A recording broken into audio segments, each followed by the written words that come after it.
Hello, Gemini, and welcome to Indigo Rising Tarot. Thank you so much for joining me today, and I hope you're having a great day.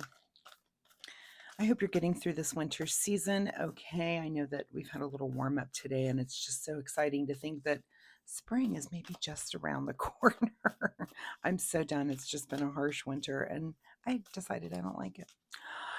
Anyway, this will be your weekly reading for the week of February 15th through the 21st. And during that time, we have a waning crescent moon first for the first couple of days. And that's a holdover from last week. It's a time of calm and stability. And we're going to kind of think about where we've been the last couple of weeks, last few weeks, and see what we would like to make changes on or start fresh with the new moon that arrives on the 17th. So we're still kind of in that evaluation zone the first part of the week. But of course, a new moon is a good time for a fresh start, new beginnings, good time to learn a new skill or start any new projects that you might have in mind, or even make new decisions. We then move into the waxing crescent for the rest of the week, and that is a time of heightened senses, a good time for just us to execute those things that we've started and to live up to our expectations and intentions. So please keep those moon energies in mind as we move through the week. This will be an intuitive general reading for energies that you may or may not encounter, Gemini. So, as always, please take what resonates today and leave what doesn't on the table for someone else. And your overall message for this particular reading is nothing is yet set in stone. All right, let's see what the Gemini Collective has going on for the week. As I'm shuffling the tarot for you, my fun weekly reminder this week kind of goes hand in hand with the new moon, and that's a reminder to learn something new this week. So pick a topic that you've had some interest in and take some time to really do a deep dive.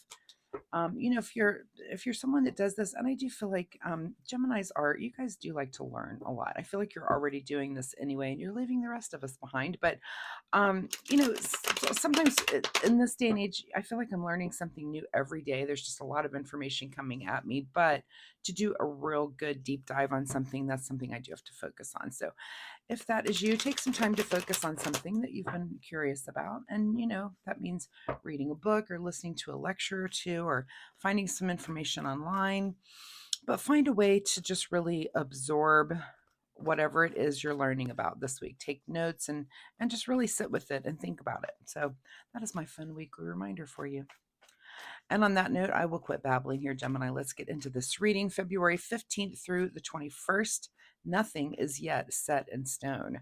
Your present energy this week is the Six of Pentacles. So anytime I'm reading in person, I ask the person that I'm reading for what's happening in this card, and I will take just a moment to ask that of you as well. And some people will say, well, this person is obviously giving to these people. And some people will say, these people are obviously receiving from this person. And I feel like, however your answer goes, that's kind of where you are right now. So you're either in giving and or receiving mode, which is fine either way. Wherever you are, that's where you are. And there's, so, either we give freely or we receive graciously. So keep that in mind.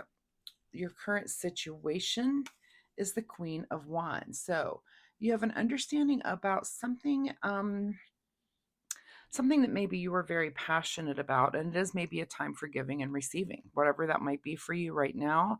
The Queen of Wands is about the knowledge, and it's kind of the, it's the knowledge of the suit, but it's the understanding, or where the king is more about, the knowledge and the knowing of things. That the queen is the more feminine side of the really understanding and putting those building blocks together, those knowledge building blocks, and having an understanding. And in this realm, it's the passion realm. So there's something that you're understanding about yourself and maybe about others as well. And, maybe it is that time for giving and receiving somewhere along those lines. We'll keep going and see what this reading might point to. At the root of your situation is the Four of Pentacles. So you're definitely sitting in this financially stable situation. That's always a good place to be, with that at your root. Is this something financially driven, this giving? Is it giving of some money? Is it a giving of time or energy to something that you're passionate about, perhaps? What is in your recent past here is the Hierophant. So you might have recently sought out some sort of guidance on this. And so you're coming into the situation. A lot of times this is about spiritual guidance. So this is about, learning something in the spiritual realm, bringing that into your future, learning applying that to a situation, something that you've just recently learned. And it could be, again, that you've sought some guidance. Maybe you did read a book. Maybe that's why maybe you've watched couple of tarot readings and there's something that's kind of triggered you to bring something into your future to be in a more giving and receiving way back and forth, and you're kind of just learning the understanding of it. Could be what's on your mind right now is the Page of Cups. So you've definitely, feeling very light with a sense of humor. The Page of Cups is about being very open emotionally, and usually that just means laughter and fun, and that's a great mood to be in. And maybe that's where this giving and receiving is coming out of. It's kind of coming out of a goodness of heart area.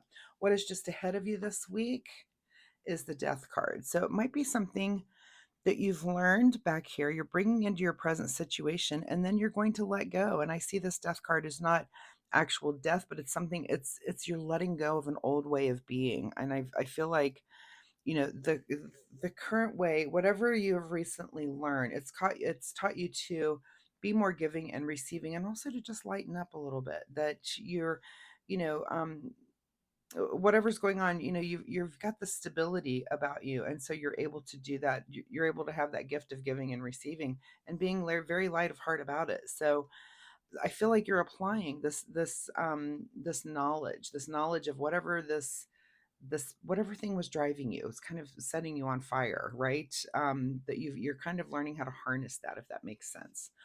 In your advice position is the Tower. So you're going to let something just go ahead and fall. Whatever it might be, you're going to let this Tower come in and let it change you. I know that I think Aries had a Tower at the very beginning of their reading. And I was saying that, anytime we have a Tower moment, it's a disruption. It's something, and it could be something very small, like the slightest little delay, or it could be a bigger test for you. But it's usually, um, some sort of event that happens that you're unprepared for. Something comes up, it's unexpected, kind of a new awakening or an obstacle in your path, and we don't always see it in the moment, but it's always a learning opportunity for us. If we learn and grow from these tower moments that happen, then you just don't have to face them in the future. So it could be that whatever this ending that you're having, it's kind of just you're letting part of yourself just fall away and say, I'm going to maybe take on this new light way of being, this new sense of humor, this new way. And again, nothing is set in stone. It's almost like you're trying it out for size, maybe, to see if it's something that you want to adopt full time. What is beyond your control this week is the Magician. So here comes the Magician to say, is this what do you want to manifest with this? Do you want to, walk around being a little bit light of heart, or do you want to be set in your ways and not let this other thing fall away? So very interesting there, Gemini.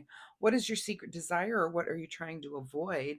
Is the Six here of Cups. So weren't we at a six there? Two sixes on the table. Let's see. So let's look up angel number 66. But secret desire, and Six of Cups represents, usually it's about nostalgia. It's usually about kind of bringing, like, going back and remembering how you were in your youth and kind of adopting that, and trying to get back to that feeling, or back to, how do you go, we all go back and listen to maybe old music, from our youth or our younger days, and think, oh, just to be that young again. And you can do that, find ways to adopt that way of being. So is that your secret desire, is to really kind of use nostalgia to make you a little bit lighter, or are you trying to avoid doing that at all? Do you not even use nostalgia for that reason? So that will be a question for you to ask yourself this week. In your outcome position is enjoying the fruits of your labor. So I feel like, whatever is going on with you, it's like an internal thing, but it's almost like a new spiritual thing that you've learned that you're trying to apply. I do feel like trying it on for size is a good phrase for that for you this week.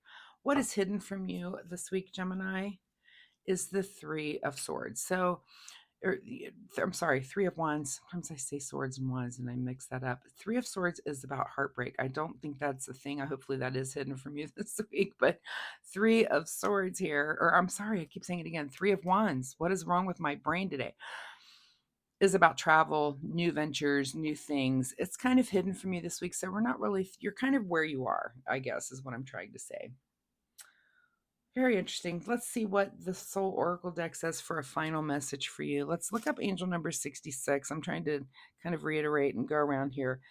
Pay attention to this magician here asking you, what is it that you want to manifest through this thing that you've learned, and through that you're letting some old way of being fall away. It looks like you're, again, nice light sense of humor, so keep that up for the week. All right, Soul Oracle deck, final message here for Gemini, February 15th through the 21st. As they take a little time, it looks like you have a bump with that tower, but then enjoying the fruits of your labor. I don't think it's a big, huge disruption for you this week. Face your shadow. Interesting. That could be what you started back here, with that spiritual work, with seeking out some information there, with that Hierophant. It could be something that's coming in where you are facing something that is a shadow and you want to let it go. You're discovering some part of yourself that you're like, oh, that's there, and let's work on getting rid of that. You might use nostalgia to help you do that. Let's see what you need to do in the way of self-care, Gemini. Self-care for Gemini this week, February 15th through the 21st. And the card that comes up for you is the card that says energy. Stop trying to please everyone. Everyone is a whole lot of people. Protect your energy. Okay. So protect your energy. And I understand that. A lot of times with this giving energy right here, you do kind of have to protect that and don't let people abuse that for you. Do keep your light sense of humor. I think you're going to get through whatever this tower moment is. I do think you're letting something go right now. Is it some shadow that you've recently learned about yourself? And I think, again, you might do that through some nostalgia, through, figuring out which element it is that you want to manifest with, whatever this is. It could be any of those elements that the magician offers up. How do you want to manifest and move forward? But by the end of the week, look at you there enjoying the fruits of your labor. So, Gemini, thank you so much for being here. I hope there was something in this reading that you can take away and use in your life in a positive way today. Drop a comment down below if you're comfortable sharing. I'd love to hear from you. Also, if you like my reading style, hitting like and subscribe will let you find me next week, which I think is pretty cool. And you can come back and see if this energy remains or if there's something completely new here for you next time. So, thanks so much, Gemini. Good luck with this, and I'll see you next week. Bye bye.